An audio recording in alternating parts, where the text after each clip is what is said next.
আমার ছেলেবেলার এক বান্ধবী আছে, সে সবসময় বলে যে আমার দাওয়াত পেতে খুবই ভালো লাগে, কেউ যদি আমাকে দাওয়াত করে খুবই খুশি হই। কিন্তু ওর সেরকম কোনো আত্মীয় স্বজন নেই, মানে ওই রকম বছরে 6 মাসে কোনো দাওয়াত হয় না, কোনো বিয়ে হয়, বিয়ের অনুষ্ঠান হয় না, কোনো কিছু হয় না। তো সবসময় খুব আফসোস করে।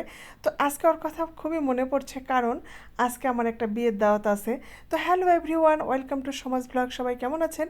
আলহামদুলিল্লাহ কিছুটা ভালো আছি। দেশের যে পরিস্থিতি, তো এই যে সকাল সকাল উঠে ভাবলাম যে একটু রাতের জন্য একটা কিছু রান্না করে যাই। আবার এত কষ্ট করে বিয়ে খায় এসে আবার বিকালবেলা রান্নায় বসতে হবে। তো ভাবলাম যে কই মাছ একটু দো পেঁয়াজি করে রাখি, আর রাত্রে একটু আলু ভর্তা বানাবো, বাস কোনো রকমে হয়ে যাবে আজকের রাতটা। তো যেই ভাবা সেই কাজ, তো কই মাছ ফ্রাই করে একটু পেঁয়াজ ভুনা করে সুন্দর করে রান্না করে নিচ্ছি। আর যদি কোথাও কোনো দাওয়াত থাকে আর কিংবা কোনো যাওয়ার কথা থাকে, তাহলে বাবা তো অস্থির হয়ে যায়। তো আমি রান্না করে চলে আসছি বাজারে গিফট কেনার জন্য। পাড়া প্রতিবেশী এরকম কেউ দাওয়াত করলে আমি কেন জানি না মাথায় আর কিছুই আসে না, শুধু মনে হয় যে প্লেট দিলেই তারা হয়তো খুশি হবে। তো অনেক খোঁজাখুঁজির পরে আপনাদের ভাইয়ার আমি মিলে এটা চয়েস করলাম। তো বাসায় এসে এখন বাজে একটা, কোনো রকমে রেডি হয়েছি, বাবা করছে চলো। তা আমি ভাবলাম, বললাম যে বাবা আর একটু পরে যাই, 2টার দিকে যাই। না তুমি রাইট টাইমে যাবে, কেউ আসুক না আসুক। তো কি আর করা, এই যে বাবাকে রাগ করছে, রাগ করে আগে আগে চলে যাচ্ছে, তাই আমি পিছনে পিছনে। আর ফাহিমকে বললাম যে যাও তো বাবা, একটা টমটম ঠিক করো। আপনাদের কোন এলাকা থেকে দেখছেন, কোন এলাকায় এই যে সামনে যে গাড়িটা দেখছেন, এটাকে কি নামে ডাকে বলেন তো? নওগাঁয় তো এটাকে টমটম বলে। তো আমরা চলে আসছি কমিউনিটি সেন্টারে, আপনাদেরকে একটু ঘুরে দেখায় কি অবস্থা। দেখেন, আমাদের মতো যারা খুবই পাংচুয়াল, তারাই শুধু আসছে সময়ের ব্যাপারে। এই যে মাত্র কয়েকজন বসে আছি, আর কেউ নাই। এখন খাবার যে কবে কখন দিবে আল্লাহ পাক জানে, আমি তো কিছুই বুঝতে পারছি না। আর ফাহিম তো খুবই ক্ষুধায় অস্থির হয়েছে।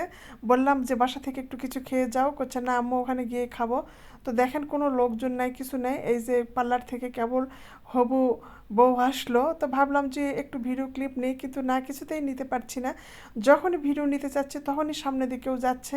মানে কি এক অবস্থা এখানে। যার বিবাহ হবে সেই পাত্রী আর তার মা বসে ফটো সেশনে বসেছে। তো যাই হোক, কোনো রকমে বিয়ে টিয়ে খায়ে বাসায় চলে আসতেছি। আমি খাবারে কোনো ভিডিও ক্লিপ নেইনি, কেন জানি না, লজ্জা লাগছিল। পাড়া প্রতিবেশীর কারো বিয়ে খেতে গেলে খাবারে ভিডিও নিলে কেমন জানি লাগে আমার। তো বেশ কয়েকদিন ধরে আমার চশমাটা ভেঙে গেছে। আপনারা কমেন্ট করলে জানি না কি রিপ্লাই দিচ্ছি কি লিখছি। তো ভাবলাম যে চশমাটা নিয়েই যাই ফেরার পথে। তো যে দোকান থেকে সবসময় ফাইমের জন্য কিনি, সেই দোকান থেকে একটা চশমা চুজ করে ফেললাম এবং সেটা নিয়েই যে বাসায় চলে আসছি। দেখুন তো কেমন হয়েছে চশমাটা। আর আজকে তো দুপুরে আমার গুল্লু সোনাদের খাবার দাবার হয়নি, কারণ আমি তো বাসায় ছিলাম না। দেখেন গুল্লু খুব মন খারাপ করে শুয়ে আছে। তো ভিডিওটি আপনাদের কেমন লাগলো অবশ্যই জানাবেন। আর এই আপুকে ভালোবেসে অবশ্যই সাপোর্ট করবেন। প্লিজ একটি লাইক কমেন্ট করতে ভুলবেন না। ভালো থাকবেন। আল্লাহ হাফেজ। আপনাদের সবার সুস্বাস্থ্য কামনায়।